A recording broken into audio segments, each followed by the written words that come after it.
Ancom Void Ray 60 watts, TC, machin, tout le bazar. Une petite box qui est assez impressionnante. Pas dans ses capacités de wattage super puissant, machin, bidule, tout ça. C'est une petite box simple batterie qui fait de 5 à 60 watts, qui fait du contrôle de température. Bref, classique comme tout. Là, je suis comme ça parce que j'avais oublié de tourner cette partie-là comme un gros neuneu que je suis. Donc, on va passer en gros plan, on va la détailler. Et puis après, je vais faire quelque chose de pas bien avec. Ouais, de pas bien.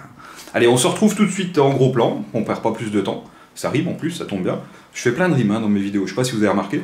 On passe en gros plan et puis on teste cette petite box dans la foulée. Allez, à tout de suite. C'est parti. Allez, comme d'hab, on va pas faire 3 plombes sur la boîte.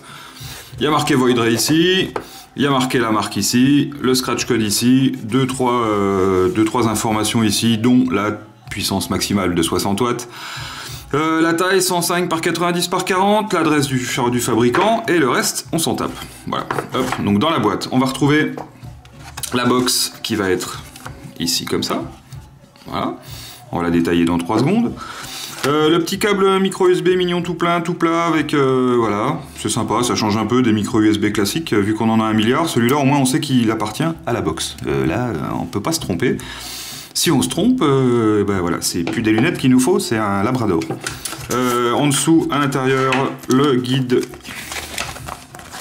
pratique. Hop, attendez, je vais virer ça. Bordel un peu encore. Hop. Donc le guide. Voilà, donc on va rien apprendre non plus de bien particulier. Hein. On va quand même savoir. Je vais pas le lire. Hein.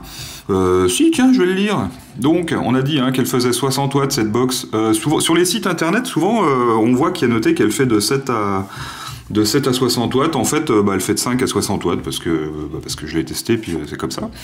Le câble USB, le manuel, bien sûr. Pour l'allumer, on appuie 5 fois. Ouais, jusque-là, rien de bien normal, quoi. Pour l'éteindre, on appuie 5 fois aussi. Bah, normal. Voilà, on va pas... Oui, voilà, je vais pas tout détailler quand même là. Je vais le faire directement quand on va s'en servir.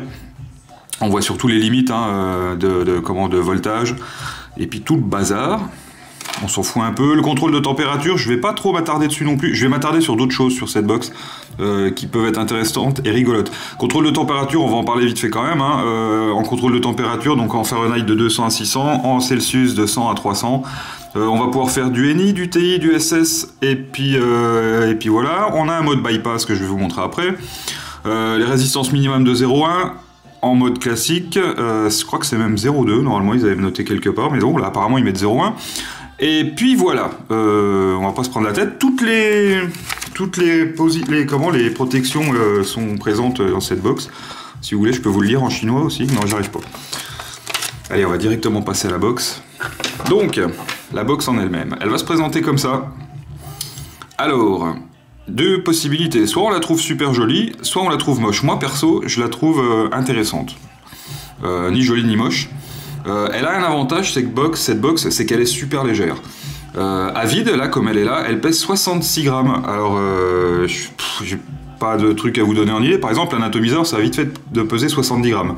Donc à vide, elle est plus légère qu'un atomiseur. Je parle d'un atomiseur reconstructible, ou voilà, hein, je parle pas d'un petit ato de base. Voilà. Donc, moi, une fois que tu mets une batterie dedans et que tu mets un ato, faut compter en gros 150-160 grammes. Donc c'est que dalle. Le petit désavantage qu'on risque de rencontrer, c'est que quand elle est debout comme ça, elle est tellement légère que l'ato a tendance à être plus lourd et à pouvoir éventuellement l'emporter et la faire tomber. Voilà. Donc, 2 petits boutons ici, le plus, le moins. Le bouton Power et Fire qui est ici. Le câble micro USB, apparemment, elle serait upgradable par Internet. Alors, j'ai pas trouvé vraiment de choses qui parlaient de ça sur Internet, ma foi. Même le site Ancom en parle pas, donc je sais pas trop. À confirmer.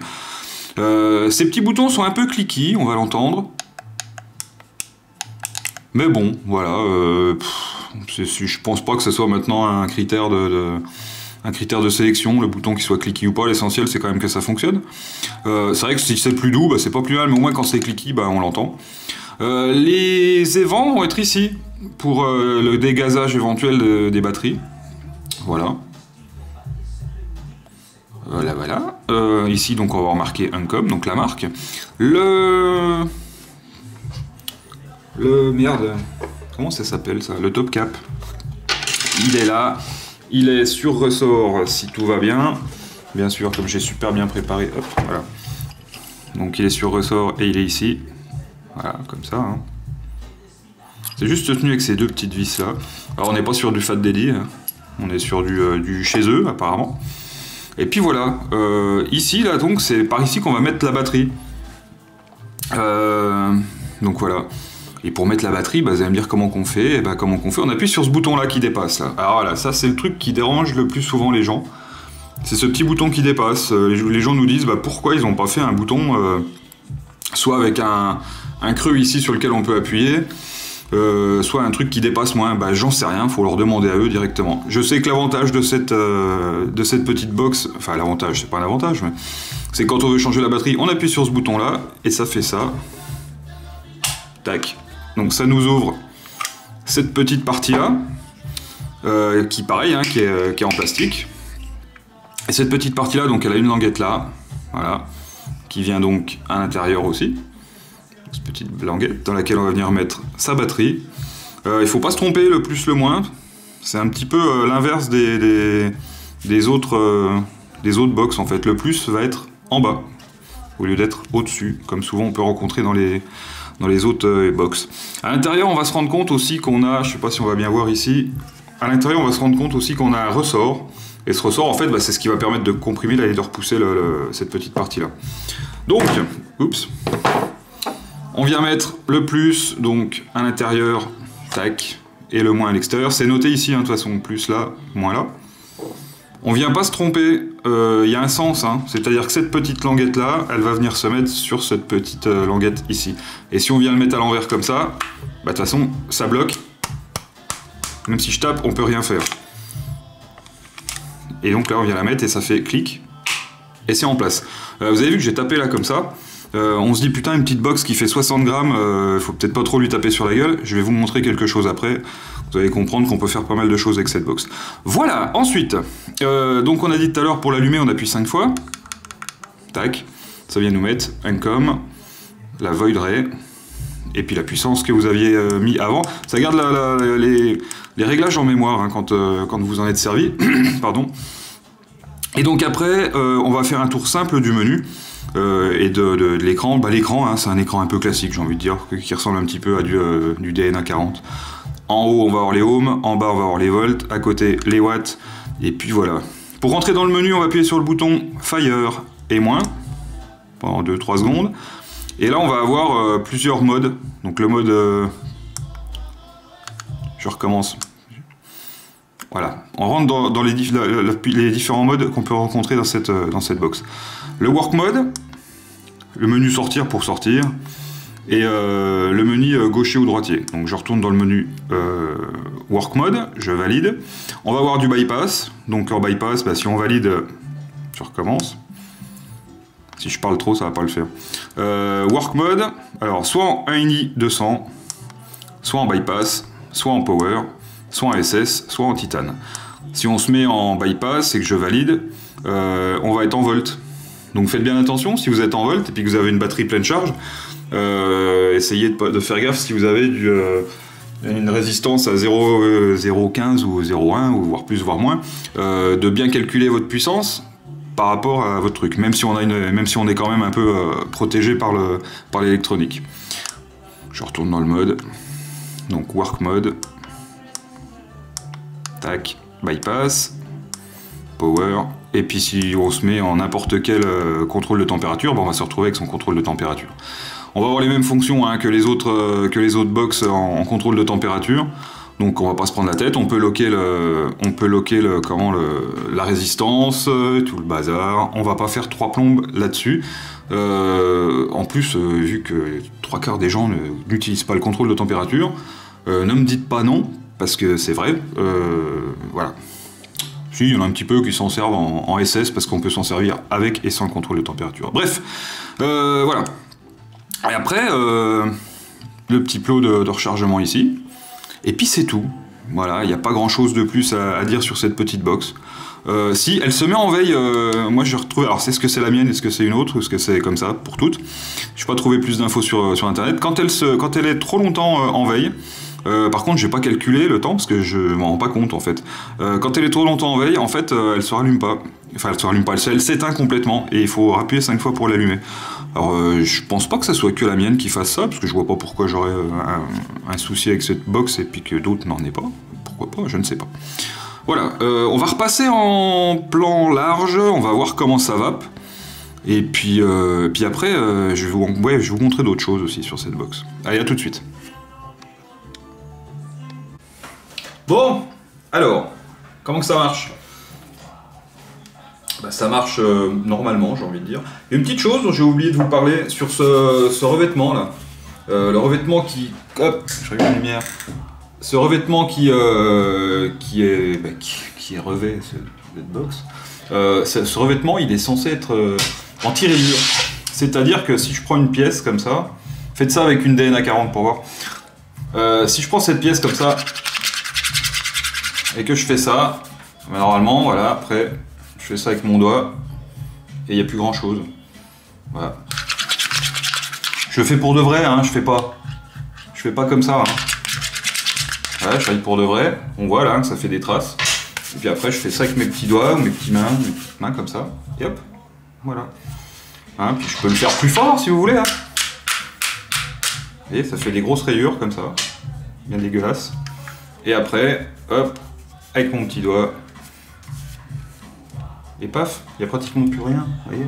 Bon bref, c'est quand même pas mal ça. Hein. Ça si vous travaillez dehors par exemple. Voilà. Donc je vais mettre un petit atomiseur dessus, en l'occurrence un Moonshoot. D'ailleurs merci à Vincent qui m'a donné son Moonshoot, parce qu'il en avait un en rab. Donc la box elle est allumée, je suis à une trentaine de watts, je vais mettre à 35 quand même, parce qu'un Moonshoot qui est à 0,38, pour que ça envoie un petit peu du bousin. Voilà.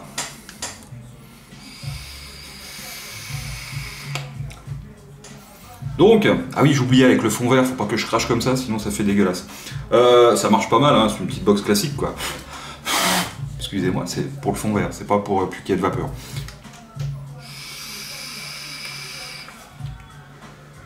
Comme ça on voit moins. Bon bah voilà, hein, de 5 à 60 watts. Pas grand chose de plus à dire. Ça marche. Pas mal.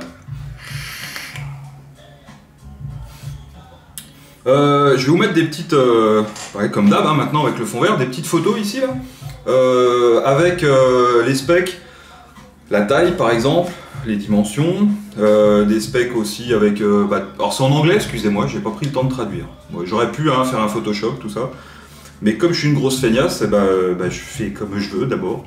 Donc la taille, les nits, TI, machin et tout le merdier. Il y a différentes couleurs aussi cette box. Il y a pas mal de sites où elles sont en rupture.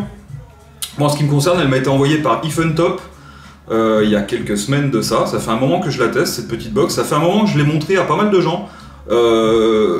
Sur internet quand je l'ai mis en photo, on m'a dit ouais bof c'est moche machin et tout ça. Et par contre les gens quand ils la voient en vrai, comme j'ai la chance de voir beaucoup de monde et que je me sers du matériel pas mal de temps avant de le reviewer, les gens sont souvent bien accrochés à cette petite box. Donc ça existe en plein de couleurs différentes.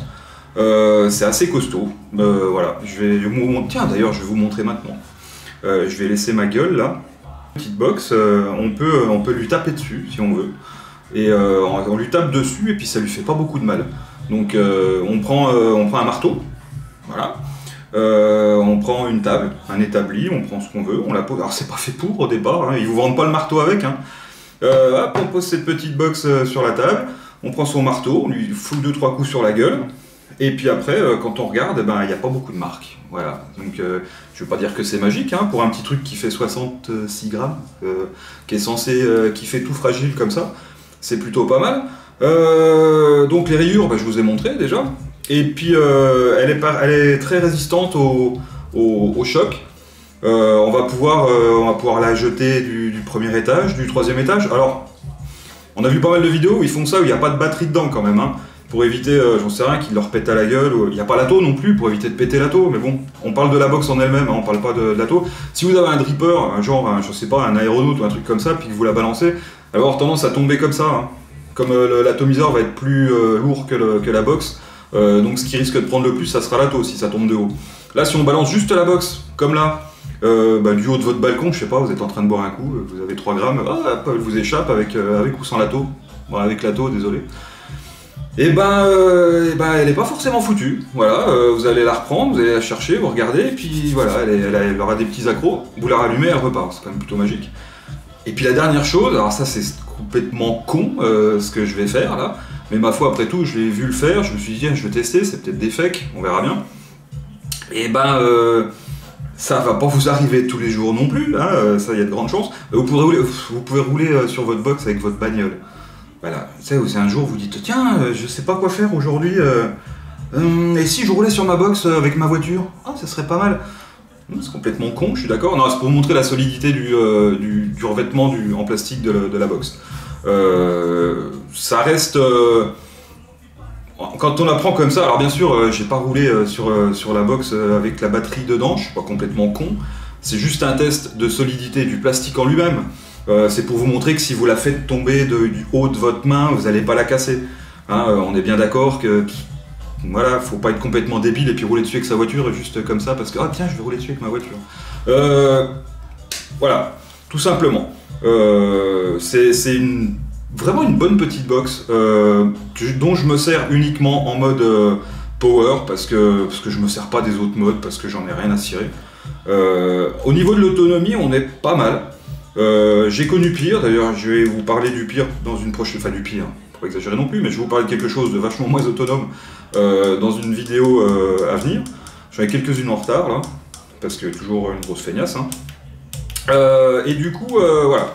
Dernière petite chose, tiens, comme les autres box, hein, quand on monte et on descend la puissance, en dessous de 30 watts, on est en incrémentation de 1 en 1, enfin de 0,1 en 0,1, et dès qu'on passe les 30 watts, on est de 0,5 en 0,5. Enfin de moitié de watt à moitié de watt. Voilà, c'est un petit détail, mais bon, voilà, c'est un petit peu comme tout le monde. J'ai tout dit, je crois. Qu'est-ce que j'ai fait d'autre avec cette box? Je l'ai envoyée sur la Lune? Non. Non, bah voilà quoi. Écoutez, je vous remercie d'avoir suivi cette vidéo, une fois de plus. N'hésitez pas à acheter cette petite box là, ça vaut, chez nos amis chinois, ça vaut 30 balles, quoi, 35 balles. J'ai pas fait gaffe si on la trouvait en France. Ça serait bien qu'on la trouve en France, hein, faire marcher un petit peu le marché français. Mais voilà quoi. Puis cette originalité de l'éjection de la batterie, comme ça. Voilà. Et qu'on ne peut pas mettre à l'envers. Pas mal aussi. Allez, sur ce, je disparais. Attendez, j'allume ma box avant.